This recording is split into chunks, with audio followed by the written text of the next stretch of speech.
আপনারা দেখছেন news now, খবরের নতুন ভাষা।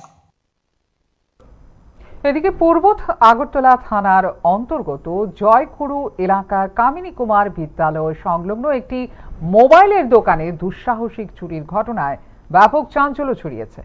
জানা গেছে, শনিবার সকালে দোকানে এসে মালিক প্রথমে লক্ষ্য করেন দোকানের সিসিটিভি ক্যামেরার অবস্থার পরিবর্তন করা হয়েছে। সন্দেহ হওয়ায় দোকানের ভেতরে ঢুকে তিনি চুরির ঘটনা দেখতে পান। এরপর বিষয়টি সঙ্গে সঙ্গে পুলিশকে জানানো হয়। খবর পেয়ে পূর্ব আগরতলা থানার পুলিশ ঘটনাস্থলে পৌঁছে প্রাথমিক তদন্ত শুরু করে। চুরির ঘটনায় দোকান থেকে কি কি সামগ্রী বা কত টাকা খোয়া গেছে তা খতিয়ে দেখছে পুলিশ। পাশাপাশি সিসিটিভি ফুটেজ সংগ্রহ করে চোরের পরিচয় শনাক্ত করার চেষ্টা চলছে বলে জানা গেছে। ঘটনাকে কেন্দ্র করে এলাকায় আতঙ্ক ও চাঞ্চল্যের সৃষ্টি হয়েছে।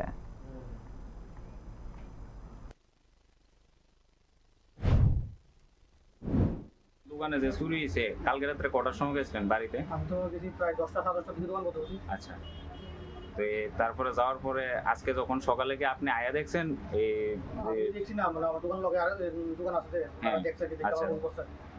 আনুমানিক কত টাকার জিনিস চুরি হয়েছে মনে করেন আপনার দোকানে? আপাতত যতটুকু বুঝতে 10 থেকে 12 লাখ টাকা মাল চুরিছে। আচ্ছা, তো আপনার ওখানে মানে প্রশাসনের কাছে দাবিটা কিটা? আমি চাই তারা এটা দেখে ভালো করে কারণ আমার অনেক টাকা মাল চুরিছে, কারণ আমরা মিডল ফ্যামিলি পরিবার, আমার অনেক টাকা মাল চুরিছে, এটা তখন প্রশাসন দেয় আর কি ভালো করে। আপনি যখন বিজনেস স্টার্ট করছিলেন আপনি কি নিজের ক্যাশ ক্যাপিটাল কি আপনার আসলো না লোন নিয়ে করছেন? আমার লোন চলতেছে।